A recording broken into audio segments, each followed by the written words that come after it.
আসসালামু আলাইকুম। আশা করি সবাই ভালো আছেন।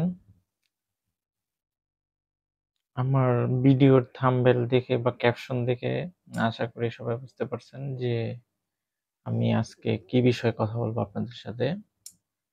আমি আমার পার্সোনাল অভিজ্ঞতা থেকে বলতেছি যে নেপাল যাওয়ার জন্য আমাদের বাংলাদেশের জন্য একদম সুবর্ণ সুযোগ। যেটা আসলে আমাদের আশেপাশের প্রতিবেশী দেশ তুলনায় নেপাল খুব সহজেই যাওয়া যায়। এটা অন অ্যারাইভাল ভিসা। আমাদের আগে থেকে কোনো ভিসা নিতে হবে না। খুব সহজেই আমরা যেতে পারবো। আমি আজকে কথা বলব মূলত নেপাল কিভাবে যাবো, কিভাবে টিকিট কাটবো, কিভাবে হোটেল বুকিং দিব, কিভাবে ভিসা প্রসেসিং করবে এবং কোথায়, কোথায় ঘুরবো এবং কিভাবে গেলে আমাদের অল্প খরচেই নেপাল ট্যুরটা কমপ্লিট হয়ে যাবে। তো ফার্স্ট অফ অল হচ্ছে যে আমরা নেপাল যাওয়ার জন্য আমাদের ১ম কাজ হচ্ছে যে একটা পাসপোর্ট লাগবে, বাংলাদেশি পাসপোর্ট, যেটার মিনিমাম ভ্যালিডিটি 6 মান্থ লাগবে এবং ২ টা পেজ খালি থাকা লাগবে।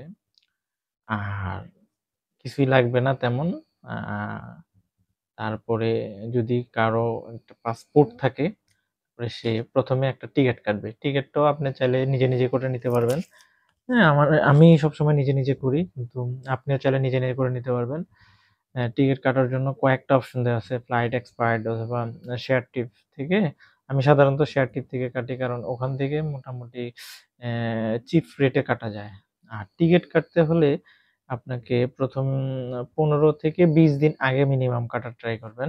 সবথেকে বেশি ভালো ১ মাস আগে কাটলে। ১ মাস আগে কাটলে এখন একটু নেপালের টিকিটের দাম বেশি। তবে ২০-২৫ দিন আগে যদি নেপালের টিকিট কাটা হয় সাধারণত ২৫ থেকে ৩০,০০০ টাকার মধ্যে অন অ্যান এভারেজে কাটা যায়।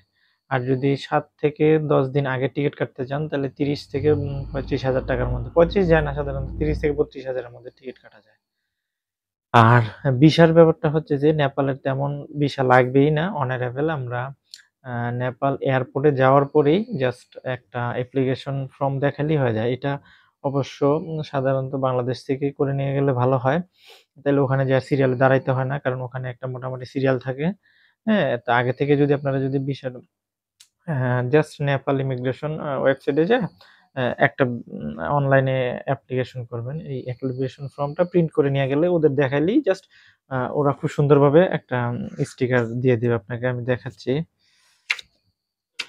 উম,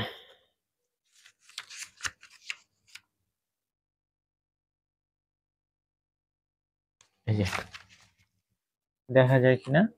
একদম সুন্দর একটা স্টিকার দিয়ে এবং সিল দিয়ে দিবে। ভিসার ঝামেলাও শেষ। আর হোটেল বুকিংটার বিষয় হচ্ছে যে হোটেল বুকিং একদম সহজ। booking.com অথবা agoda.com থেকে আপনি চাইলেই বুকিং করে নিয়ে যেতে পারবেন। যে কয়দিন থাকেন ওই কয়দিনের আপনি চাইলে আগে পেমেন্ট দিয়েও বুকিং দিতে পারেন অথবা উইথআউট পেমেন্টও বুকিং দিয়ে নিয়ে যেতে পারবেন। ওখানে যেয়ে আপনি পে করতে পারবেন। এতে কোনো বাধ্যবাধকতা নেই। আর আপনারা সাধারণত মানে যাওয়ার জন্য কোনো দেশে মিনিমাম $৫০০ থেকে $১,০০০ এন্ডোর্স করে নিয়ে যাবেন। নেপাল আসলে সাধারণত কম খরচে যারা যেতে চান তারা সর্বোচ্চ আমার মতে $১০০ থেকে $১৫০ বা $২০০ এর মধ্যেই খরচ কমপ্লিট হয়ে যাবে। এত খরচ হবে না যদি কেনাকাটা না করেন। আর এর মধ্যেই মোটামুটি থাকা, খাওয়া, হোটেল সব হয়ে যাবে। আর নেপালের ইমিগ্রেশন একদমই স্মুথ। যেটা আসলে আমি মোটামুটি ৫-৬ টা দেশের মধ্যে ঘুরছি। সব ইমিগ্রেশন থেকে আমার কাছে মনে হইছে নেপাল ইমিগ্রেশন একদম পানির মতো সহজ। মানে কি বলবো? ওরা আমার কিছুই জিজ্ঞেস করে নাই। জাস্ট অ্যা আমার পাসপোর্টটা দেখতে চাইলো আর আমি ওই যে বাংলাদেশ থেকে যেটা ভিসার জন্য একটা অনলাইনে অ্যাপ্লিকেশন করে গেছিলাম। ওই অ্যাপ্লিকেশন ফর্মটা দেখাইছি। আর পাসপোর্টটা দিয়েছি। আর কিছু নাই। মানে তারপর জাস্ট ওরা স্টিকার দিয়ে সিল দিয়ে দিছে। আর কিচ্ছু জিজ্ঞেস করে নাই। মানে একটা হোটেল বুকিং, কোথায় থাকবো, কোথায় যাবো, কি আসে বিষয় কিচ্ছু জিজ্ঞেস করে নাই। জাস্ট এগুলা দিলাম আর ওরা আমাকে সিল দিয়ে দিল, স্টিকার দিয়ে দিল। একদম ইজি। আর বাংলাদেশ থেকেও তেমন কিছু জিজ্ঞেস করে নাই। বাংলাদেশে জাস্ট ও জানতে চাইল যে হোটেল বুকিং আছে আর ভিসার জন্য এপ্লাই করছো? অ্যাপ্লিকেশন ফর্মটা আছে কিনা? আমি বলছি যে হ্যাঁ আছে। ও দেখতেও চায় নাই। জাস্ট জিজ্ঞেস করছে। পরে আমাকে সিল দিয়ে দিছে, আমি চলে গেছি। বিষয়টা এরকম আরকি। ইমিগ্রেশনও একদম স্মুথ। নেপাল যাওয়ার জন্য বাংলাদেশে আসলে ইমিগ্রেশনে আটকায় না ওইভাবে। কিছু জিজ্ঞেস করে না তেমন একটা। আর নেপালের ইমিগ্রেশন তো পানির মতো। মানে কিছুই জিজ্ঞেস করবে না। জাস্ট পাসপোর্টটা দেখতে চাইল, দিলাম পাসপোর্টটা আর হইছে ওই যে অনলাইন ফর্মটা দিলাম এই। আর বেশি কিছু জিজ্ঞেস করে নাই। একদম সহজ। যারা আসলে ফ্রেশ পাসপোর্ট কোথাও এখনো যান নাই, তাদের জন্য আমি বলব যে একদম নেপাল পারফেক্ট জায়গা। নেপাল একদম কম খরচ এবং ইমিগ্রেশন সহজ এবং কোনো ভিসা লাগে না, কিছু লাগে না। চাইলেই হুট করে টিকেট কাটলেন, আপনি চলে যেতে পারবেন। মানে একদম অনায়াসে, এটা কোনো বাধ্যবাধকতা নাই। মানে কোনো কিছু রেস্ট্রিকশন বা কিছুই নাই। জাস্ট এমনি চলে যেতে পারবেন। তেমন কিছু নেই। এখন আসি যে নেপালের কোন টুরিস্ট স্পট গুলো আসলে ঘুরে দেখতে সুন্দর। আমার হিসেবে হচ্ছে যে আমি মোটামুটি ৪ টা আ স্পট মানে সিলেক্ট করছি। আ অ্যা মোটামুটি যারা ৬-৭ দিন থাকে তাদের জন্য এই ৪ টা স্পট খুব সুন্দরভাবে সে দেখতে পারবে। আমরা সাধারণত আমি যেটা করছি আরকি, আমি সাধারণত যেদিন গেছি আমাদের ফ্লাইট তো সাধারণত ১০ টা থাকে। সকাল ১০ টায় থাকে। তো ওখানে পৌঁছতে ১টা-১.৫টা বেজে যায় আরকি। তো ওখানে যাইয়া হোটেলে ব্যাগ-ট্যাগ গুলা গুছাইয়া রাইখাই, ফ্রেশ-ট্রেশ হইয়া লাঞ্চ করে আমরা চলে গেছি চন্দ্রগিরিতে। চন্দ্রগিরি খুবই সুন্দর একটা জায়গা। মানে এত বেশি হাই পাহাড়ের উপরে, ওখানে অনেক বেশি ঠান্ডা ছিল এবং অনেক বেশি উপরে চলে গেছিলাম। আর ওখান থেকে অ্যা মাউন্ট এভারেস্টটা খুব কাছ থেকে দেখা যায় আরকি। খুব সুন্দর। আমার কাছে অনেক বেশি ভাল লাগছে। অনেক মনোমুগ্ধকর একটা জায়গা ছিল। আর এই চন্দ্রগিরিতে আমরা সাধারণত আ কেবল কারের মাধ্যমেই যাওয়া হয়। অনেক সুন্দর, অনেক লং পর্যন্ত উঠে আর অনেক এত বেশি উপরে উঠে যে মানে খুব ভয়ানক বিষয় আরকি। কিন্তু ভাল্লাগে এই বিষয়গুলা দেখতে। আর এই চন্দ্রগিরি গেলে উপরে উঠলে পুরো শহরটা মানে পাখির চোখের মতো দেখতে খুবই সুন্দর লাগে। ওখান থেকে ছবি তোলা, তারপরে মাউন্ট এভারেস্ট দেখা, ওখানে ছবি তোলা খুবই সুন্দর, খুবই চমৎকার। তারপরে ঐদিন চলে আসলাম। মনে করেন হোটেলে থাকলেন। তারপরে পরের দিন চলে যেতে পারেন কালিঞ্চক। কালিঞ্চক হচ্ছে যে ওখানে স্নোফল দেখা যায় আরকি সাধারণত। মানে সাধারণত -৩, ৪, ৫, ৭, ১০ এরকম তাপমাত্রা থাকে, ওয়েদার থাকে। তো ওখানে গেলে অবশ্যই সবাই শীতের পর্যাপ্ত কাপড়-চোপড় নিয়ে যাবেন। আর ফার্স্ট টাইম যারা যান তাদের জন্য একটু আ অস্বস্তিকর লাগে। কিন্তু পরবর্তীতে অবশ্য অ্যাডজাস্ট হয়ে যায়। কিন্তু ওখানে দেখার মতো অনেক সুন্দর থাকে।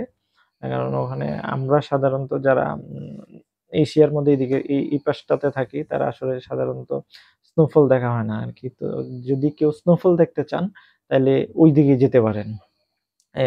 কালিঞ্চকে যেতে পারেন। আর কালিঞ্চকে যেতে হলে আপনি থামেল শহর থেকেই বাস যায়। বাসের মাধ্যমে আপনি ডিরেক্ট চলে যেতে পারেন। বাসে অবশ্য ওই কালিঞ্চকের পাহাড়ের নিচে পর্যন্ত রাখবে। ওখান থেকে আবার আপনার জিপ আছে, বিভিন্ন জিপ শেয়ার এর মাধ্যমে যেতে পারবেন। অল্প টাকার মধ্যে যাওয়া যায়। খুব বেশি একটা আ টাকা লাগবে না। তবে বার্গেনিং করে নেওয়া ভালো জিপের ড্রাইভারদের সাথে। কারণ ওখানে একটু বেশি দালাল টাইপের কিছু লোকজন থাকে। ওদের সাথে বার্গেনিং করে আপনি গেলে অল্প টাকার মধ্যে চলে যেতে পারবেন। আর কালিঞ্চকের এই কালী মন্দিরের উপরে উঠলে মানে পুরো মেঘগুলা অনেক নিচে থাকে। দেখতে অসাধারণ, মানে ওখানের ভিউ গুলা খুবই সুন্দর। মেঘের ভিউ গুলা খুবই সুন্দর থাকে। আর আমার অবশ্য লাক খারাপ ছিল। আমি স্নোফল দেখতে পারি নাই। ওই সময় স্নো ছিল না। বাট ওখানে বেশিরভাগ সময় স্নো থাকে। খুবই সুন্দর পরিবেশ। আর স্নো থাকলে তো বুঝেন এই অবস্থাটা মানে কতটা মনোমুগ্ধকর হয়ে যায় আরকি। তারপরে ওখান থেকে আপনারা চাইলে আবার থামেল চলে আসবেন আরকি, কাঠমান্ডু থামেল চলে আসলেন। আসলে এখানে বিভিন্ন মন্দির-টন্দির থেকে শুরু করে সবকিছু দেখলেন। দেখার পরে আবার ওখান থেকে চলে যাবেন পোখারাতে। পোখারাতে তো অনেক এই সিম আবার পাহাড়। পাহাড়ের উপরে দৃশ্যগুলা খুব সুন্দর থাকে। নিচে লেক আছে। পাহাড়ের উপর থেকে নিচে দেখতে খুব সুন্দর লাগে। আবার নিচে লেকের মধ্যে আপনার বিভিন্ন আ নৌকার মাধ্যমে বা যেগুলা বোট আরকি, ওখানে ওই বোটের মাধ্যমে ঘুরলেন, দেখলেন। খুবই সুন্দর লাগবে। পরিবেশটা খুবই ভাল লাগে দেখতে। তারপরে ওখান থেকে আবার আপনি চলে যেতে পারেন নাগরকোট। নাগরকোট আরেকটা সুন্দর একটা জায়গা। সেখানে সবথেকে বেশি আকর্ষণীয় জায়গা হচ্ছে যে ঝুলন্ত ব্রিজ। ঠিক আছে? ওই ঝুলন্ত, এটাকে রানীজুলা ব্রিজ বলা হয় খুব সম্ভবত।